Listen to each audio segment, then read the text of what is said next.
بدا من طلعته. حضرت عمر کی شہادت ہے. یہودی بول اٹھا, کافر بول اٹھا, اگر 6 مہینے عمر دنیا میں اور رہتے تو دنیا میں کوئی کافر موجود نہ ہوتا. 6 مہینے. اور جب اس بطل جلیل کا جنازہ اٹھا, اللہ بخاری پڑھیے نا, اللہم ارزقنا شہادت فی سبیلک, اللہ بسترے کی موت نہ دینا, شہادت کی دینا. عمر شہید ہوئے, مسجد نبوی میں نماز پڑھاتے, اور جب جنازہ اٹھا تو مدینے کا پھر پیچھے جو دلیر بچے وہ مولا علی تھے. مولا علی, جناب عمر کا جنازہ اٹھا تو سب سے پہلی ہائے جو نکلی وہ حضرت علی کی زبان سے نکلی, اور حضرت علی کی ساری داڑھی آنسوؤں سے بھر گئی. لوگوں نے کہا کہ علی کیا ہوا؟ فرمانے لگے تم دیکھ نہیں رہے جنازہ کس کا اٹھا ہے, پلٹ کے دیکھو تو صحیح, تم پتہ نہیں ہے کون گیا ہے.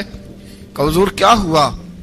اب فرمانے لگے عمر اس طرح کے کام کر کے گیا ہے, اب ان کے رستوں پہ کون چلے گا؟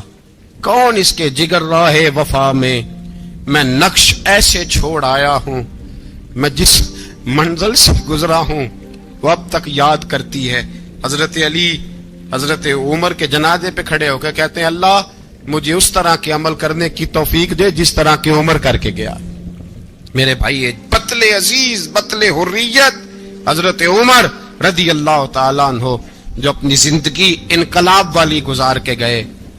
عمر جب دنیا سے گئے تو 80 دینار کا قرضہ تھا, 22 لاکھ مربع میل کا حکمران, اور اپنے بیٹے سے کہنے لگے بیٹے کوشش کرنا تیرے خاندان والے مل کے میرا قرضہ اتار دے, میری قبر پہ بوجھ نہ رہے, اور اگر خاندان والے مدد نہ کریں تو میرے دوستوں سے بات کرنا, وہ مدد نہ کریں تو پھر علی سے بات کرنا.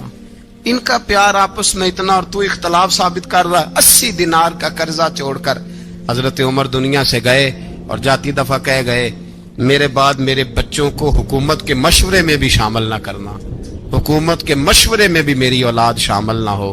اتنا بڑا شخص اتنا بڑا رنگ دے کے 1 محرم کو جب عمر فاروق کا وصال ہوا تو بیٹے سے کہنے لگے اما عائشہ سے جا کے کہو میرا بھی نبی پاک کے روزے میں دفن ہونے کو دل کرتا ہے.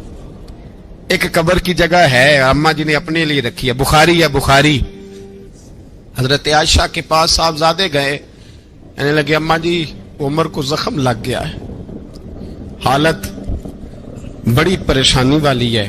وہ کہتے ہیں اگر اما اجازت دیں. سید عائشہ رو پڑی, فرمانے لگی کہ اپنی قبر کی جگہ تو نہیں نہ کسی کو دیتا, پر عمر نے کمال ہی بڑا کیا. اسے کہو جاؤ گنبد خضرا میں قیامت تک جو مصطفیٰ پہ اور ابو بکر پہ سلام پڑے گا وہ تجھ پہ بھی سلام پڑھ کے جائے گا, جاؤ میں نے جگہ دی. اعلیٰ حضرت فاضل بریلوی رحمت اللہ علیہ فرماتے ہیں وہ عمر جس کے آداب شیدہ شکر, اس خدا دوست حضرت پہ لاکھوں سلام, اس خدا دوست حضرت پہ.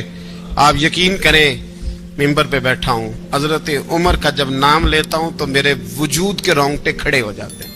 حضرت عمر کی زندگی جب پڑھتا ہوں تو لگتا ہے خدایا ایسے شخص بھی دنیا میں آئے. کہ حضرت عمر رضی اللہ تعالیٰ عنہ کا آج یوم شہادت ہے. میرا تو دل کرتا تھا کہ فجر سے باتیں شروع ہوں اور سارا دن ہی عمر کی باتیں ہوتی رہیں, سارا دن جناب عمر کی باتیں, سارا دن. اس لیے کہ ذکر جناب عمر کا ہوگا پر راضی اللہ کے رسول ہوں گے. میرے رسول پاک علیہ السلام سب کے لیے ہی دعا مانگتے ہیں نا, حضور کی دعا عام ہے, لیکن مصطفیٰ کریم نے کعبے کا غلاف تھام لیا اور غلاف کعبہ کو حضور نے سینے سے لپٹایا اور سینے سے چمٹا کے کہا اللہ میں نے تو کبھی سوال ہی زیادہ نہیں کیے, میں کرنے آیا ہوں, مجھے عمر دے دے, عمر دے دے. حضور نے مانگ کے لیا. اور پھر جب جس کو حضور مانگے اللہ سے, حضرت عوف بن مالک اشجعی ایک صحابی ہیں. حضرت عوف بن مالک رضی اللہ تعالیٰ عنہ فرماتے ہیں کہ جناب ابو بکر صدیق کا زمانہ تھا تو میں نے خواب دیکھا, میں نے خواب میں جناب عمر کو دیکھا, اور میں نے دیکھا کہ کوئی کہنے والا کہہ رہا ہے کہ عمر وہ ہے کہ اللہ کے رستے میں کوئی اسے جتنا مرضی برا بھلا کہے یہ پرواہ نہیں کرتا. کس کے رستے میں؟ بولے سارے. اس کا مطلب ہے اللہ کے رستے میں لوگ برا بھلا بھی قرآن مجید نے کہا وَلَا يَخَافُونَ لَوْمَةَ لَائِمٍ، کچھ لوگ ایسے ہیں جو برا بھلا کہنے والوں کی پرواہ نہیں کرتے۔ اور دوسری بات میں نے یہ دیکھی کہ عمر خلیفہ بنے گا، اور تیسری بات میں نے خواب میں یہ دیکھی کہ عمر شہید بھی کیا جائے گا، عمر شہید بھی ہوگا۔ یہ میں نے 3 باتیں خواب میں دیکھی۔ فرماتے ہیں میں نے آ کے خواب حضرت ابو بکر صدیق کو سنائی، وہ خلیفہ تھے۔ وہ کہنے لگے ٹھہر جا، میں عمر کو بلاتا ہوں، اس کے سامنے دوبارہ سنانا، اس کے سامنے۔ فرماتے ہیں میں نے بلایا حضرت عمر فاروق کو، آ کے بیٹھے، خواب شروع ہوا۔ کہ ایک بات تو میں نے یہ دیکھی کہ آپ ملامت کرنے والے کی پرواہ نہیں کرتے، دوسرا آپ خلیفہ بنے گے۔ جناب عمر کہنے لگے چپ کر، ابو بکر کے سامنے ہی کہہ رہا ہے، چپ کر، خلیفہ کے سامنے ہی کہہ رہا ہے۔ تو حضرت ابو بکر صدیق کہنے لگے عمر اسے کہنے دو، مجھے لگتا ہے رب کی رضا یہی ہے کہ میرے بعد اگر مصطفیٰ کا منبر ملے تو عمر کو ملے، اسے کہنے دو، کہنے دو۔ حضرت عمر رضی اللہ تعالیٰ عنہ کو تیسری بات کہی۔ حضرت عوف بن مالک نے کہا آپ شہید کیے جائیں گے، میں نے خواب دیکھی ہے۔ نیک لوگوں کے خواب بڑی حد تک سچے ہوتے ہیں۔ کہا میں نے خواب دیکھی ہے۔ تو حضرت عمر کہنے لگے شہید تو دلیر لوگ ہوتے ہیں، شہید تو دلیر، جسے سارا زمانہ دلیر کہہ رہا ہے وہ اپنے بارے میں کیا کہہ رہے ہیں؟ کہتے ہیں شہید تو دلیر، میں تو کاہل سا آدمی ہوں، سست آدمی ہوں، میں تو اتنا کام ہی نہیں کرتا، تو یہ خواب تو نے جو دیکھا ہے نا پھر سے دیکھنا۔ تو ابو بکر صدیق فرمانے لگے عاجزی نہ کر، انکساری نہ کر، تو جو کہہ رہا ہے ٹھیک کہہ رہا ہے، لیکن مجھے سن کے شکر بھی ہوا ہے اور افسوس بھی ہوا ہے۔ افسوس اس بات کا کہ تیرے جیسا بطل عظیم چلا جائے گا، اور شکر اس بات کا کہ رب تجھے زندگی بھی اعزاز والی دے گا، اور شہادت کی موت دے کے اللہ تجھے موت بھی عزت والی عطا فرمائے گا۔ اللہ موت بھی تجھے عزت والی دے گا، تجھے کاہلوں جیسی موت اللہ۔ حضرت فاروق اعظم رضی اللہ، او بھائی یہاں تو اس زمانے کا سب سے بڑا مسئلہ پروٹوکول ہے۔ ہم چھوٹے طبقے سے لے کر بڑے سارے پروٹوکول کے قائل ہیں، پر حضرت عمر رضی اللہ تعالی، حضرت عمر کی سادگی اور پھر جناب عمر کی عاجزی، جب انسان اپنے اوپر سوار کر لیتا ہے نا، سوار کر لیتا ہے، میں بدکار پرانا خادم، کسے در ملی نہیں ٹوئی، تے واصف یار نے نظر جو کیتی تے واصف ہی ہو۔ میں اکثر سوچتا ہوں حضور نے جہاں بھی کہا نا، فرمایا میرے بعد نبی ہوتے تو خطاب کے بیٹے عمر ہوتے۔ حضور نے فرمایا عمر جس رستے سے جاتا ہے شیطان وہ رستہ بدل جاتا ہے۔ نبی پاک صلی اللہ علیہ وسلم نے فرمایا میرا عمر وہ ہے کہ اس کی زبان پر حق جاری ہے۔ حضور علیہ الصلوۃ والسلام نے فرمایا 950 سال حضرت جبریل میرے عمر کی شان بیان کریں تو ان کی عظمت ختم نہیں ہوتی۔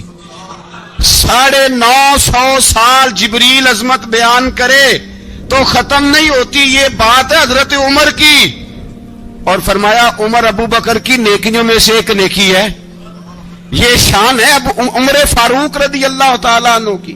حضور نے فرمایا میرے بعد نبی ہوتے تو عمر ہوتے، جس گلی سے عمر آئے شیطان رستہ بدل جائے۔ میرے عمر فاروق کی شان 950 سال بیان ہو تو ختم نہ ہو۔ عمر کی زبان پر اللہ حق بیان کرتا ہے، جو عمر کہتا ہے وہی رب کر دیتا ہے۔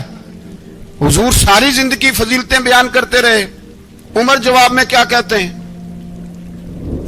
کوئی بتائے نا کہ یہ والی حدیثیں کبھی عمر نے بھی روایت کی ہوں کہ حضور نے میرے بارے میں یہ کہا ہے۔ یہ روایتیں وہ روایت نہیں کرتے، ان سے جب لوگ کہتے عمر تیری بڑی بات ہے تو عمر رو پڑتے، کہتے میں تو اونٹ چرانے والے باپ کا بیٹا ہوں، میں تو اونٹ چرانے والے باپ کا بیٹا، اونٹ چرا۔ اس سے آگے عمر گئے ہی نہیں ساری زندگی، اس سے آگے لفظ ہی نہیں ادا کی۔ اور میں تو بھائی اونٹ چرانے والا، میرا باپ تو اونٹ چرایا کرتا تھا، 10 اونٹ تھے، میری ڈیوٹی ہوتی تھی، سنبھالے نہیں جاتے تھے، ابا ڈنڈوں سے مارتا تھا۔ ساری زندگی عمر حج کرنے گئے، ایک خشک تنا کھجور کا عمر فاروق رضی اللہ تعالیٰ عنہ نے اس کو اپنے کلاوے میں لیا، رونے لگے۔ لوگوں نے کہا عمر کیا ہوا؟ فرمانے لگے یہاں میں اونٹ چرایا کرتا تھا، یہاں میں اونٹ چراتا تھا، 10 اونٹ سنبھالے نہیں جاتے تھے۔ دیکھو رسول اللہ کی شان، آج ساری امت چلانے کا طریقہ عطا فرما دیا ہے، ساری نظریے سے پیار۔ یار پیسہ کس کو برا لگتا ہے؟ سارے صحابہ مل کے آئے, کہنے لگے عمر فاروق سے کہنا ہے نبی پاک کے زمانے میں تو ظاہراً غربت تھی, ابو بکر کے دور میں بھی غربت تھی, اب تو بڑا محال ہے.